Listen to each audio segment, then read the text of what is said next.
Bonjour à tous et merci de suivre le 12h30 sur RTI2, la chaîne la plus proche de vous à la une de l'actualité. Floraison anarchique des gares routières dans le district autonome d'Abidjan, un véritable danger pour les populations. Et puis en Italie, un séisme de magnitude 5,7 au large de la côte adriatique signalé. Encore merci à vous de nous suivre sur RTI2. Le développement du transport urbain en Côte d'Ivoire a engendré la prolifération anarchique des gares routières dans la capitale économique. De la chaussée au trottoir en passant par les rues et ruelles des quartiers, aucun espace n'échappe à ces transporteurs.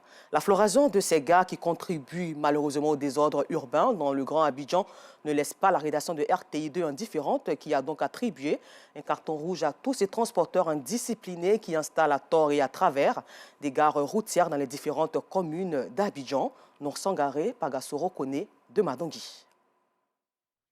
Docui mobile à ce carrefour menant à Angré, 22e arrondissement, dans la commune de Cocody. Difficile de se frayer un chemin. En cause, une gare de taxi en pleine chaussée.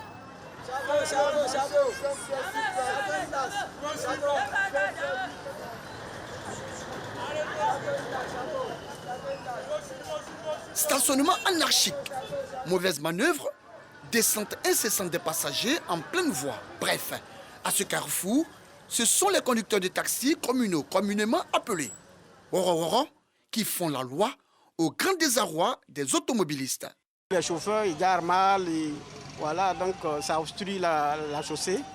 Donc vraiment difficile de circuler à ces heures-là. Par moment, les bouchons peuvent te faire traîner, perdre au moins 1 heure, 2 heures dedans. Il y a des moments, c'est vraiment difficile, c'est vraiment coincé, on n'avance pas du tout. Il y a même les autorités policières qui sont juste à côté, mais ils font à leur tête. Je pense que nos autorités compétentes devraient faire respecter la loi, quoi, la rigueur. Ici, ce n'est pas une gare. La floraison de ces quais d'embarquement et leur intrusion dans des espaces inappropriés en dit long sur l'anarchie qui règne dans le secteur du transport routier. C'est le cas du carrefour Samanké situé dans la commune d'Abobo. Bien qu'étant conscients de l'illégalité de leurs pratiques, ces jeunes sans foi ni loi font leur embarquement en ce lieu, sans être malheureusement inquiétés. Quand il quitte à Djamé, il vient trouver que la ligne n'est pas trop remplie. Donc il m'arrête ici, il chaille. À cause de ça, les chaillements sont un peu faciles sur mon côté. Quand tu quittes en fraude, tu peux venir te défendre pour avoir ton chaillement un peu rapide. Sinon, la grande gamme est à Bobo là-bas. Le développement du transport urbain en Côte d'Ivoire a engendré la prolifération des gares routières dans la capitale économique. De la chaussée au trottoir, en passant par les rues et ruelles des quartiers, aucun espace n'échappe à ces transporteurs. La commune d'Adjamé est même le symbole de cette floraison des gares anarchiques dans le district d'Abidjan. Si les policiers viennent, nous on fuit, on quitte ici. Non, voilà, pour aller les policiers, là seulement c'est vrai. C'est un jeu de cache-cache quoi. Cheikh est apprenti dominicain appelé Baka sur la ligne Adjamé-Yopougon-Siporex. C'est ici, à ce feu tricolore, que ses amis et lui stationnent au quotidien leur minicar pour chercher des clients. Un lieu qu'ils ont réussi à transformer en une gare. Ouais, c'est un feu. Bon, c'est grâce à les syndicats aussi que nous on gare ici pour charger quoi. Lorsque les enseignes, ouais, par ça, VP vont monter. Donc, grâce à les syndicats aussi, on arrive à charger ici parce que c'est eux qui nous permettent aussi de garer ici. Le désordre perdure et les responsables du secteur se sentent impuissants. Adama Touré est le président de la coordination nationale des gares routières de Côte d'Ivoire. Il connaît bien le problème. Ça devient un véritable fléau.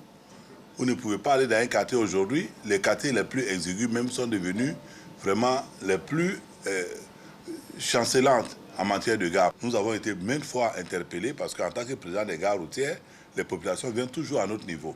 Récemment, au 220, c'était pareil. Les riverains sont venus à la coordination des gares routières pour nous demander, nous dénoncer leur ras-le-bol. Il faut que ça cesse.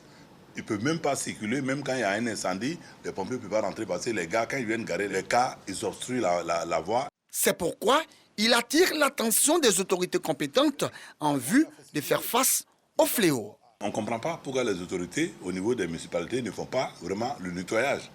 Nous, on n'a pas, force n'est pas à nous. Nous constatons, nous conseillons et nous interpellons. Au plus fort, nous dénonçons. Mais nous n'avons pas le pouvoir de fermer la gare de quelqu'un parce que ça, c'est du ressort de la mairie et de l'autorité. L'autorité aujourd'hui, il y a l'autorité de la mobilité urbaine AMUGA, avec quelle autorité nous travaillons. Et nous pensons que les mairies vont suivre le mouvement parce qu'il faut que les transporteurs retournent dans les gares routières. Il y a plein d'espaces dans les gares routières, mais ils ne veulent pas aller là-bas. Ils préfèrent aller se mettre dans les quartiers et obstruer les voies et créer l'inconfort total.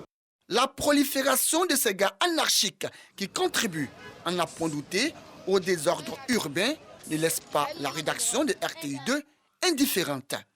Elle attribue donc un carton rouge à tous ces transporteurs indisciplinés qui installent à tort et à travers des gares routières dans les coins de rues, les trottoirs et les chaussées dans les différentes communes du district d'Abidjan. Un peu plus loin d'Abidjan, la situation est catastrophique. Pas de production cette année pour les agriculteurs, notamment les riziculteurs de la ceinture du fleuve Nzi autour de la ville de Mbayakro. Suite aux récentes pluies diluviennes, le Nzi est sorti de son lit, inondant toutes les exploitations agricoles du périmètre. Le constat de Léon Brou de RTI Boaké. Voici ce qui reste de ce périmètre rizicole de 15 hectares dans la commune de Mbayakro. Seulement de la boue après le passage d'un Nzi pourtant situé à 5 km environ. Le riz avait toujours ce niveau, comme l'herbe. Donc on avait déjà tous désherbé et puis mis de l'engrais pour que le riz puisse avoir le niveau de la montaison jusqu'à l'épiement. Et puis l'eau est venue tout causer ces dégâts-là. L'an passé, j'ai fait une petite superficie et j'ai eu beaucoup de riz. Cette année, j'ai dû faire 1,5 hectare. Et malheureusement, l'eau est venue tout envahir. Ce que vous voyez là, c'est une petite superficie seulement qui est là. Derrière, là-bas, il y a une grande superficie qui dépasse 2 fois ça. Donc, et là-bas encore, il y a l'eau. Plus de 50 hectares de riz, donc entièrement dévastés par les eaux. Les exploitants de ces périmètres sont certains, pas de production de riz cette année. On était à une dépense de 300 par hectare jusqu'à ce niveau. Voilà, donc c'est une grosse perte. À l'hectare, la production peut donner 5 à 6 tonnes quand on suit bien les rendements. L'eau n'a pas que ravagé les rizières, les exploitations avicoles aussi. Sur 1200 poulets, il n'en reste que 200 à Nasiata après le retrait du Nzi. Comme perte environ 7 millions. Environ 7 millions de francs CFA. Si nous vendons un poulet lors des fêtes à 7 000, vraiment c'est catastrophique. Riziculteurs, aviculteurs, bref, pour tous les exploitants agricoles installés dans la ceinture décrite par le Nzi autour de la ville de Mbayakro, même sort, pas de production cette année, reprise d'activités incertaines l'an prochain, faute d'argent ou de semences. Nous sommes en association. Ici, c'est la plantation des femmes. Elles ont pris des prêts pour faire ces champs pour pouvoir nourrir la famille. Elles sont âgées, regardez, elles sont âgées. Mais chaque matin, elles viennent faire la concurrence dans le champ pour avoir une bonne récolte. Mais aujourd'hui, l'eau a tout pris. Alors, vraiment, nous voulons approcher le gouvernement pour que vraiment il nous vienne en aide. Cet appel surtout pour éviter la famine aux riziculteurs, voire à la commune, sorte de la ceinture du Nzi. En effet, plus de 300 tonnes de riz par an pour le marché de Mbayakro. Multiplier les actions sociales pour l'épanouissement des plus démunis, l'ONG Sourire d'enfants a remis au nom de Fosseni Dambélé, directeur général du grand groupe RTI, de nombreux dons d'une valeur d'environ 1 500 000 francs CFA aux pouponnières de Yopougon, d'Abou et Adjamé. Yacouba Koulibaly et Afisiata Karamoko Dosso étaient témoins de cette remise. Marcel Douagré fait parler son cœur. Elle est venue offrir des vêtements aux pensionnaires de la pouponnière de Yopougon. Je suis venu apporter ma contribution parce que nous tous savons que les enfants qui sont en pouponnière sont des enfants abandonnés.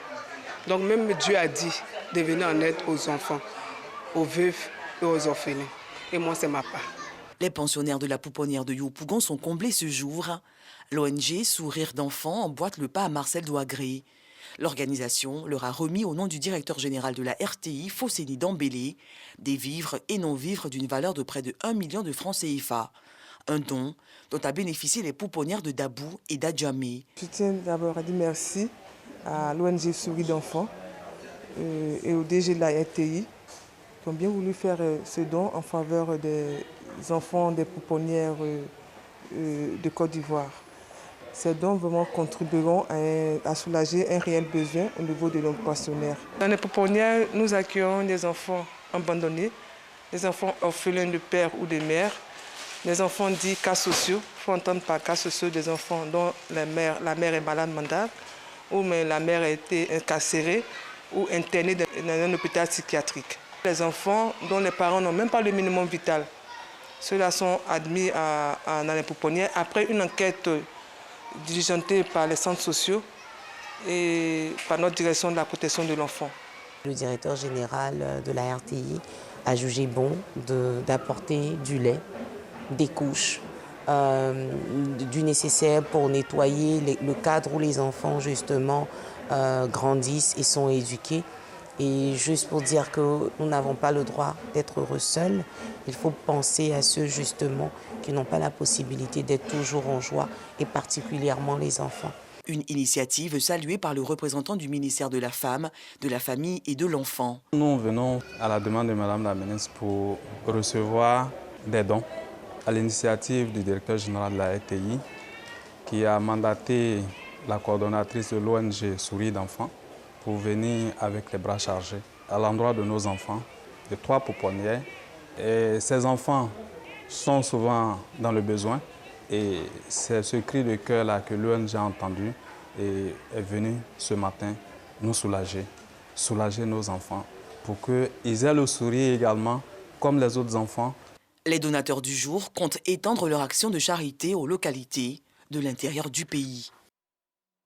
En culture, avec Victorien Angouan, rendons-nous à Grand-Bassam pour revivre la fin de la Bissa 2022 qui a eu lieu le samedi dernier. Après le Wodoulet et le Bois-Kézo, le peuple Nzima et Sa Majesté se sont retrouvés sur la place publique pour présenter les vœux de Nouvel An aux populations.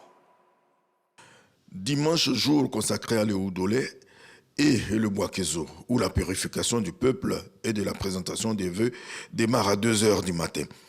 C'est la cérémonie de le revoir à Afonche, la divinité du pardon de la Bissa. Entre 3 h et 6 h, c'est le renversement des tam-tams, suivi de la cérémonie de purification du peuple.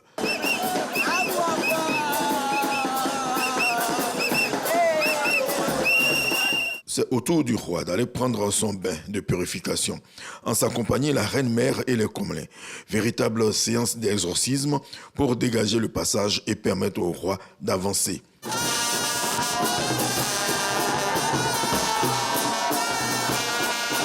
Dans l'après-midi, Sa Majesté et la Reine-Mère vont effectuer une entrée triomphale à la place de la Bissa. Échange de vœux et message de Nouvel An du roi.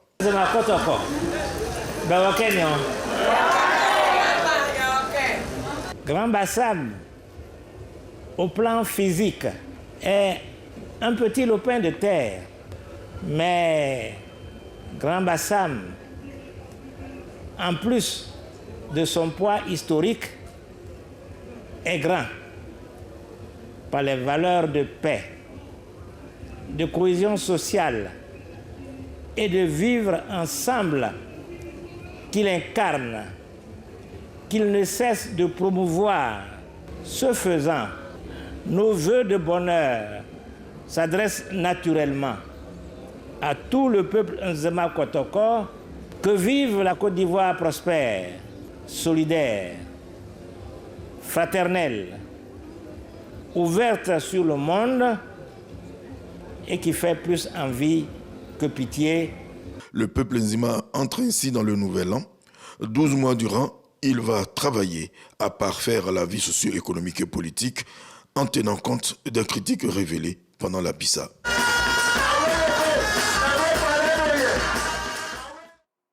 Et puis nous le disons en titre, un tremblement de terre de magnitude 5,7 a été ressenti ce matin à une soixantaine de kilomètres de Rimini en Italie centrale. saisonniérisé durant l'été. Encore merci à vous et bonne suite de programme sur RTI2, la chaîne la plus proche de vous.